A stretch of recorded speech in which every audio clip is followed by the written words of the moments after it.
Hey guys, what's going on? Inception here, and welcome to the first big review of the channel. I was gonna do Calvert-Lewin's card, but Calvert-Lewin ended up being like 60 something K. I do need to work with the market this year to provide you guys with this content consistently, right? So this card right here with Ansu Fati looks like a very interesting card. So guys, in regards to the reviews this year, if I remain in Division 1, because right now we're at 2000 SR, most of the reviews will be done in Classic Match so that I can actually analyze the player properly and tell you guys how he actually feels in game in regards to certain positions that he could potentially play in, right? So, with Ansu Fati's card, ladies and gentlemen, we're taking a look at a card that is 5'10", high medium work rates, 4-star skill moves, 4-star weak foot, right-footed.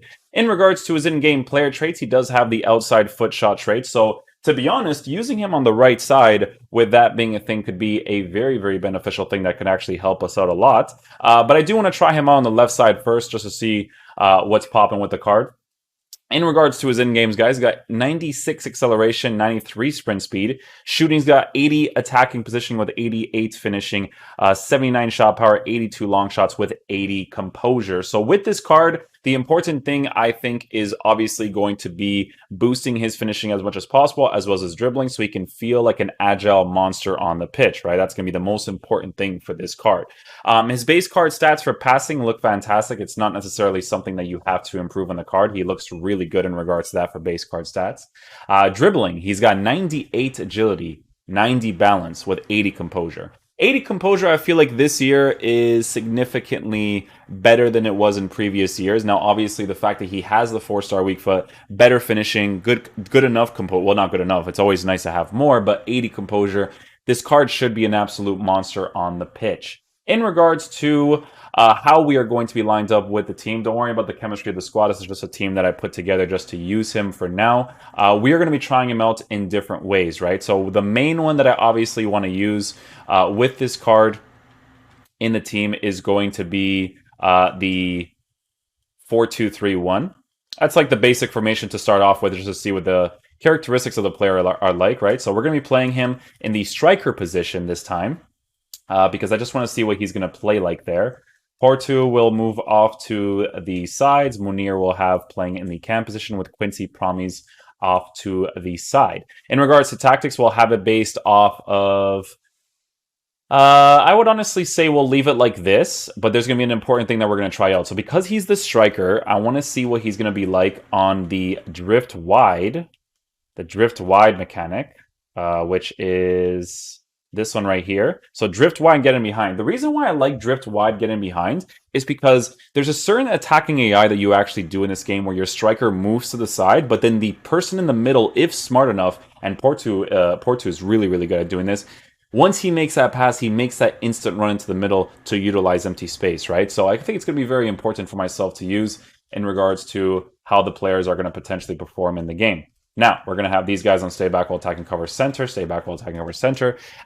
With this formation, it's easy to tell what he's going to be like on the side as well, whether he's going to be very linear, running forward, all that stuff is going to be very, very noticeable. I might actually switch to the 4-3-3 in game as well, and you guys will see how I will line up with that. It is the false 9 variation of the 4-3-3 with...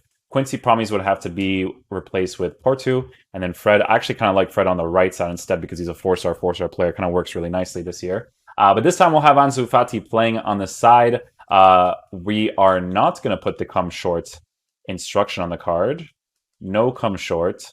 We'll just tell this guy to do the same thing, which is drift wide, get in behind with the CDM on cut pass lane, stay back while attacking, and cover center. So we will see how he plays in game, guys. Hopefully he is a beast. I'll let you guys know what's up with the card afterwards.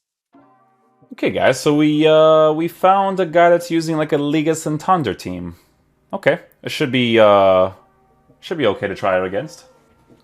What I want to do first, guys, is I kind of want to use him in the base 4-3-3 that we kind of have set up in this team right now, because I just want to see what his rotation policy is going to be like in regards to general movement in the left wing position. He feels pretty fast from the acceleration so far, so that's good. Oh, he actually cuts inside, eh? Ball roll touch. Nice. This card, I'm going to tell you this right now, this card is already significantly better than his Inform card because his Inform card was actually a huge disappointment for me. I didn't like him at all. that movement that he does right there in the 4-3-3, that little cut inside without me having to tell him to do that, is beautiful. That's just really good utilization of space. And I feel like it's when you start getting those certain upgrades on your card that you really start to perform well. Look, he's going to do the same thing again. Look, you see? You see that movement he does right there? It's beautiful to have that on your wingers, man. Look at that. He's going to do it again here. See? It's beautiful, man. I like players that move all over the place, man, because it makes the play less predictable, and the fact that he's doing that right now is awesome. First time pass. We're not gonna actually tell him what to do here.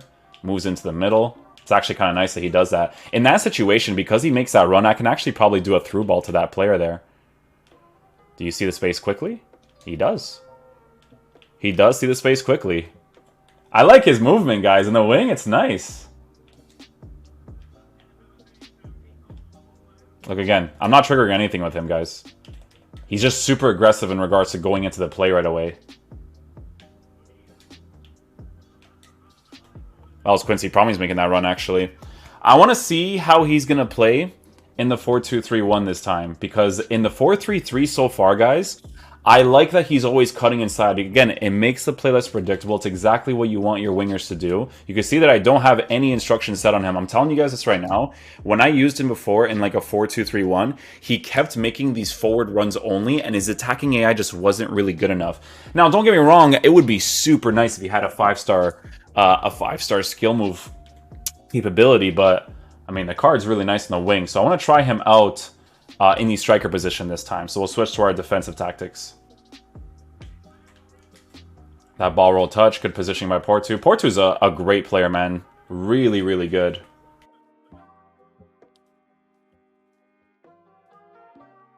Oh, that's the drift wide get in behind instruction right there. How fast does he go back into position, though? See? Starts to make that run right there as well. He's following the instruction really well, but I actually feel like it's kind of like limiting his full potential in the striker position, actually. So I'm going to actually take that instruction off, although he makes a really good run right there. Maybe just getting behind on him would be great, but I want to try him on basic as well. Nicely done. Just a nice little ball roll. Get into the space, finesse shot, across goal. Nicely done. Let me just go ahead and take off the drift wide. Let's just try the get in behind because I want to see if he does it by default. You know what I mean? Because I like the get in behind, again, to utilize the empty space through the middle. So we'll see what's up with that. Ooh, nice little touch and go. That was beautiful. So what's interesting is that on the get in behind instruction, he kind of like doesn't really go back into the striker position right away. I mean, from what I'm getting so far with these two instructions, I don't really like his movement on get in behind. I feel like this is the type of card that's just not going to be a striker. For sure. I feel like he's going to be a guy you strictly use on the side. Let's try him out a little bit more for the basic instructions, playing through the striker position, and then we'll try him out in the left cam position afterwards. Okay, so he does trigger the side runs. Not as quickly as I'd like him to, though. Sorry, I just wanted to try that, like, the really, like, intricate dribbling right there. I just wanted to see how fast he would react to the certain dribble moves that I actually wanted to do there. And to be honest, he actually does a really good job. But I'm going to tell you guys this right now. I feel like this card is going to strictly feel like a winger. That's what he feels like so far. Like, he's like a player that you want to strictly use on the wing side for sure. Oh, that position was great, though. With your weak foot? Ooh, right into the back of the net, too, man. You get that one angle, you shoot with him, because his finishing is top class and his shot power at 84 with a 4-star weak foot for this year's game is good. It works out nicely, actually. Angled run. Ball roll touch. Card's fun to use, man. I want to see what he's like playing in the left attacking mid position this time. Let's see how he plays there. I'm going to put Promise through the middle. And we're going to have Fati on that left side.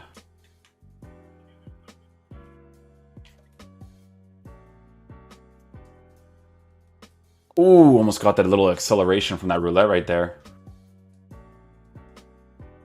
Yeah, this guy, see how he runs in a straight line? It's a 4-2-3-1 thing. It's a 4-2-3-1 thing. Oh, it's cutting inside over here, though. Oh, no, that's not who I thought it was, bro. It's Quincy Promes right there, man. Yeah, he's not a 4-2-3-1 guy. No. This card for me personally, like, he can be used to strike formation or as a left winger, but it has to be a winger. He has to play in his natural position.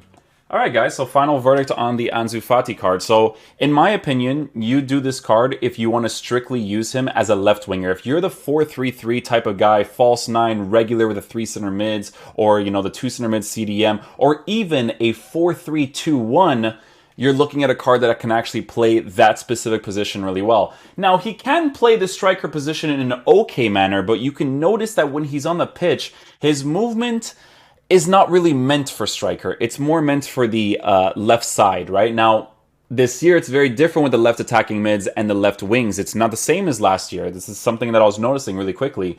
Left attacking mid for this card runs in a straight line. Doesn't really offer that much to you, right? But in the left wing position, going all over the pitch, right? So that's what you kind of want your players to do to make the play less predictable and for you to be able to utilize the attacking AI as much as possible. So again, if you do this card, it's because you want to use him as a left winger. If you don't plan on using him as a left winger, it's not a card that I would recommend, but he's a really fun card to use. He's probably going to be used in my team if I try out a 4-3-3, to be honest with you guys. But yeah, hopefully you guys enjoy this video. I'll catch you guys for the next one. Peace out, my dudes. Love you guys.